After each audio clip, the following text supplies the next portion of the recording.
c'est pour vous, les amis. J'insiste. Alors, pasteur, beaucoup de chrétiens disent, enfin, ou d'hommes spirituels, peu importe, disent oui, 7 fois le juste tombera, 7 fois il se relèvera. Et on dit aussi, si ta main droite a une occasion de juste, il faut couper, il faut jeter. Donc, quand quelqu'un te fait du mal, en général, le chrétien dit, ah, en tout cas, toi, tu es ma main droite, je vais couper, je vais jeter, je ne veux plus avoir affaire à toi. Est-ce que c'est la bonne façon de faire? Parce que, et puis aussi, ne pas pardonner, qu'est-ce que ça bloque spirituellement?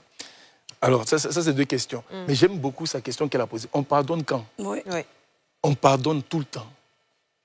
On pardonne tout le mal qui nous a été fait. C'est pour nous-mêmes. Et puis, on n'est pas obligé d'attendre une excuse de quelqu'un. Parce que dans les exemples qu'elle donnait tout à l'heure, non, la personne est venue s'excuser. Et comme elle s'est excusée, on dit... Après, quand elle reprend, tu vois, on amène à une autre logique. Mais tu te fous de moi, tu avais demandé pardon, mais tu continues. Et tu es toujours dans la même souffrance. Que la personne s'excuse ou pas, c'est une décision de vie qu'on doit prendre concernant le pardon. Je pardonne pour me protéger. Ouais, mais je ne suis pas obligée de rester. Non, mais maintenant, là, tu es en train de parler des occasions de chute. Une occasion de chute. Aujourd'hui, le téléphone est pour beaucoup de couples une occasion de chute. Aujourd'hui, quand vous êtes dans des relations toxiques, là, j'en parle régulièrement à l'église, dans une relation toxique, il faut que tu quittes. Une mauvaise compagnie qui te... On dit les mauvaises compagnies corrompent les bonnes mœurs. Quels que soient les principes que tu as établis, si tu es constamment avec quelqu'un qui n'a pas de bonnes mœurs, tu finiras par céder. Donc ceux-là, il faut s'en éloigner. Maintenant, les occasions de chute, mais il faut les fuir. Mais maintenant, ton père, en quoi il peut être une occasion de chute? Parce qu'il y a le problème aussi de ton caractère. Tu ne peux pas interpréter que tout ce qui t'entoure, parce que ça te blesse net, c'est que...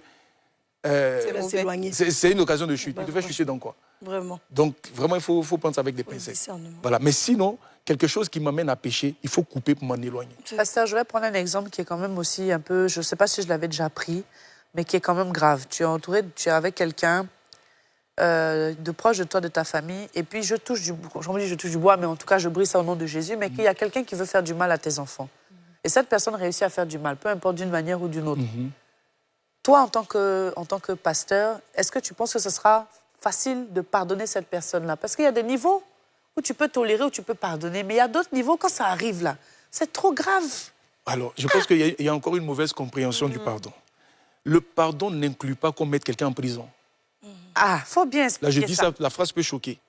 Écoutez, je ne sais pas si j'ai expliqué ça ici. Une de mes filles a été violée par son père.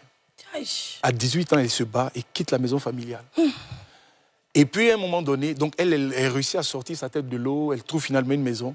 Et puis, elle apprend que le père est maintenant en train de violer celle qui, je crois, qui avait 16 ans. Sa petite sœur. Sa petite sœur. Donc, quand elle vient m'en parler, moi, je lui dis, ma fille, il faut que tu pardonnes. Les amis, vous devez comprendre que je dois pardonner. Maintenant, comment ça va se faire là? Seigneur, aide-moi. Mais c'est le pardon d'abord. Maintenant, le pardon ne veut pas dire que je garde ma petite sœur dans le mal. C'est ça. Donc, moi, c'est moi qui lui ai proposé. J'ai dit, hé, donne-moi les contacts de ton père. Moi, je le mets en prison. Très bien. C'est elle qui a commencé à dire non, mais c'est mon papa et tout ça. Et puis, elle s'est battue seule. Elle a enlevé, comment on appelle ça, sa petite sœur. Mais à un moment donné, la troisième fois qu'elle est venue me voir, il était maintenant en train de faire des attouchements à celle qui avait 8 ans. Oui, donc ce monsieur-là, c'est-à-dire que c'est un malade. Oui, vraiment. C'est un père qui est malade, il a besoin d'aide.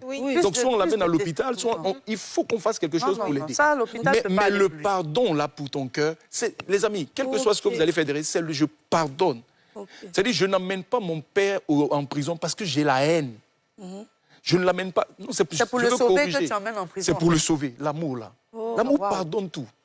Le pardon te donne la bonne attitude.